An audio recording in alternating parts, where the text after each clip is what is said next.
Back in the 90s, the N64 was the ultimate place for 3D platformers. Super Mario 64, Banjo-Kazooie, Donkey Kong 64, Conker's Bad Fur Day, all of these had a place as AAA titles. But in the following years, the genre diminished, and it's really only surviving through the likes of Mario Galaxy and the better Sonic games. But we have the like of Yooka-Laylee to look forward to. Here's a little title that might be a surprise for the fans of the genre. Freeze Me by Rainy Night Creations is a game available for the PC and Wii U that might just satisfy your 3D platformer itch.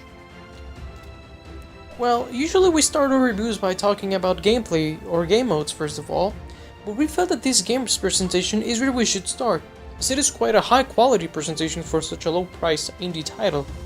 Freeze Me is one of those games that you might have mistaken for a budget retail release at first glance, which makes it all the more impressive that it's just $9.99 the first few days of release, then it'll be $13.99. Fans of the Mario Galaxy series will find some visual similarities, and they're understandable. It's very similar to the Plant vs. Intergalactic Adventures, but the simpler visuals and the cel-shaded art style make it all the more visually stunning. The fact that R, the game's protagonist, is an adorable looking girl only adds to the game's presentation.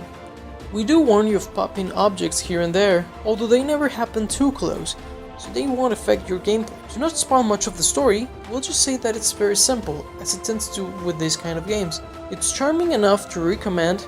The gameplay on Freeze Me is reminiscent of those N64 classics, for better or worse, as it is a little clunky and the camera has some issues for today's standards.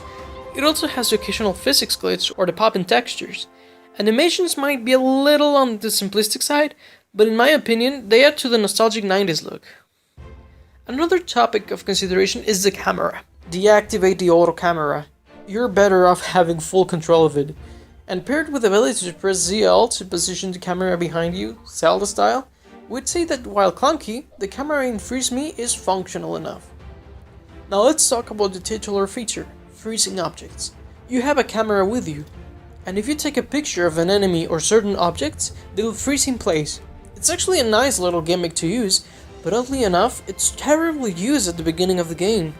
But the way the game includes it later on is vastly improved. This is a feature that feels a little odd to do with the analog stick, so we'd recommend using the Wii Remote cursor or the gamepad's touchscreen instead. It simplifies the whole process and feels like an extension of your character's abilities. Now, while Freeze Me is not a AAA title, and it's apparent when you pay attention to certain details, the presentation and charm is this game's victory. The gameplay is flawed, but retro and easy to get used to. The graphics are actually amazing for such a small studio, and the music is catchy and inviting. I wouldn't say it's superior to those N64 titles we talked about earlier, but if you have played them all or getting some of the more rare titles is just not an option for you, Freeze Me might just be what you need in your gaming library.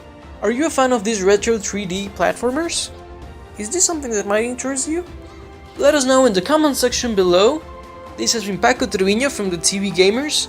If you'd like to know when we'll be releasing another video, why not subscribe to TVGamers on YouTube. We also have a more in-depth review on our page tvgamers.net. Until next time, bye bye guys.